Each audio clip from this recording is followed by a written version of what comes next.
पवई में आज सोमवार को नहीं मिला एक भी कोरोना संक्रमित। कोरोना संक्रमण की दूसरी लहर से बेकाबू हुए हालात अब धीरे धीरे सुधरते जा रहे हैं। प्रशासन द्वारा लगातार कोरोना संक्रमण की चेन तोड़ने प्रयास जारी है। पन्ना के पवई सामुदायिक स्वास्थ्य केंद्र के फीवर क्लिनिक में आज सोमवार एक भी कोरोना संक्रमित नहीं मिला है। साथ ही स्वास्थ्य टीम द्वारा ग्राम पिपरिया महंगवा में कैंप लगाकर 38 लोगों की कोरोना सैंपलिंग ली गई। वहां भी सभी की रिपोर्ट नेगेटिव आई है। ऐसे में कहीं ना कहीं पवई क्षेत्र में यह राहत की बात है, पर अभी भी लोगों को कोरोना कर्फ्यू का पालन करते हुए सतर्क व सावधान रहना होगा ताकि कोरोना संक्रमण पूरी तरह से नष्ट हो सके। उक्त आशय की जानकारी देते हुए डॉक्टर KL चौरसिया ने बताया, आज फीवर क्लिनिक में 13 RT-PCR हुए हैं और 12 RAT हुए हैं। टोटल मिलाकर के 25 सैंपल किए गए जी, जिसमें से सभी नेगेटिव आए हैं जी।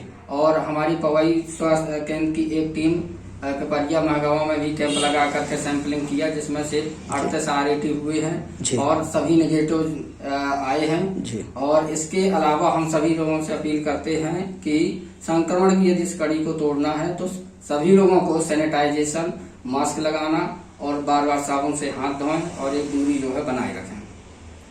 ग्राम सिंघासर में सर्प के डसने से 45 वर्षीय ग्रामीण की हुई मौत। पवई थाना के ग्राम सिंघासर में आज सुबह 45 वर्षीय युवक की सर्प के डसने से मौत हो जाने का मामला सामने आया है। बताया जाता है कि सोमवार की सुबह रामकुमार वर्मा पिता गुलजारी बर्मन ईंट भट्टा लगाने का कार्य कर रहा था, तभी उसे जहरीले सर्प ने डस लिया, जिससे उसकी हालत बिगड़ने लगी।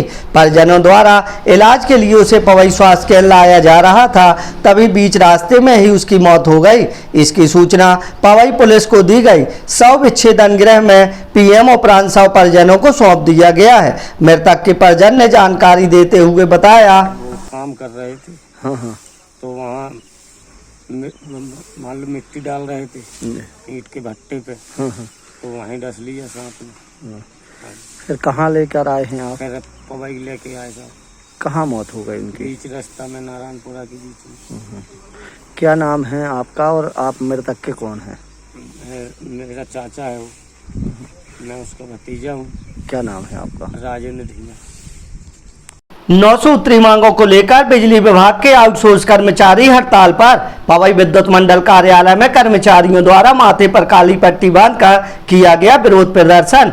पूरे मध्य प्रदेश के बिजली विभाग के 45,000 आउटसोर्स कर्मचारी अपनी 9 सूत्री मांगों को लेकर काम बंद हड़ताल पर हैं। 9 सूत्री मांगों में से एक मांग कोरोना योद्धा की थी, जिसमें आउटसोर्स कर्मचारियों के लिए समरूपता की मांग की गई। साथ ही नियमितीकरण सहित अन्य मुद्दों का उल्लेख किया गया है। उन्होंने स्पष्ट रूप से चेतावनी दी है कि यदि 7 दिवस के अंदर हमारी मांगों को पूरा नहीं किया जाता है तो संगठन द्वारा अनिश्चितकालीन हड़ताल का आगाज किया जाएगा। आज सुबह से ही विद्युत मंडल कार्यालय पवई में आउटसोर्स कर्मचारी बैठे हुए हैं। आज हम लोग बिजली विभाग के आउटसोर्स कर्मचारी आज कार्य बहिष्कार पर उपस्थित हुए हैं। पूरे मध्य प्रदेश में कार्य बहिष्कार किया जा रहा है। इस कोरोना काल में हम लोग 24 घंटे 7 दिन सेवा दे रहे हैं। हमारी 9 सूत्रीय मांग मध्य प्रदेश शासन से थी, जिनमें से सिर्फ एक मांग ही हमारी पूरी की गई है। उसी में हम लोगों के लिए उसमें कैटेगरी बना दी गई है, जिसमें कुछ सरकारी कर्मचारियों के लिए अलग कैटेगरी है और हम लोगों के लिए अलग कैटेगरी दी गई है। हमारी शासन से मांग है कि यदि हमारी मांगें पूरी नहीं होती हैं 7 दिवस के अंदर, तो फिर हमारे संगठन द्वारा अभी आगे अनिश्चितकालीन हड़ताल पर सभी लोग जाएंगे, जिसकी जिम्मेदारी विभाग की एवं मध्य प्रदेश शासन की होगी। हम लोग 8-10 हजार रुपये मासिक वेतन पर कार्य कर रहे हैं, जिससे हमारा परिवार का भरण पोषण नहीं हो पा रहा है। इसलिए हम लोग बहुत परेशान हैं और इस कोरोना काल में हम लोगों को बहुत बड़ा खतरा है। इसलिए हम लोगों को सुविधा दी जाए। मध्य प्रदेश शासन से हमारी यही मांग है कि हम लोगों को ऐसा कुछ किया जाए जिससे हमारा जीवन सही रूप से चल सके। क्या नाम है आपका? हमारा मुकेश कुमार नामदेव, आउटसोर्स कर्मचारी। ग्राम शिकारपुरा में बीमारी से तंग आकर 65 वर्षीय वृद्ध ने फांसी लगाकर की आत्महत्या। पवई थाना से लगभग 18 किलोमीटर दूर ग्राम शिकारपुरा में एक 65 वर्षीय वृद्ध द्वारा फांसी लगाकर आत्महत्या करने का मामला सामने आया है। बताया जाता है कि शिकारपुरा निवासी रम्मू रेकवार उम्र 65 वर्ष ने तरिया के पास कोहा के पेड़ से फांसी लगाकर आत्महत्या कर ली। सुबह जब परिजनों ने देखा तो इसकी सूचना पवई पुलिस को दी गई। ASI KS. ठाकुर मौके पर पहुंचे। पंचनामा कार्रवाई पश्चात 100 पीएम के लिए 100 विच्छेदन गृह पवई लाया गया। पीएम उपरांत 100 परिजनों को सौंप दिया गया है। मृतक के परिजनों ने बताया कि वह 1 वर्ष से बीमारी से पीड़ित था।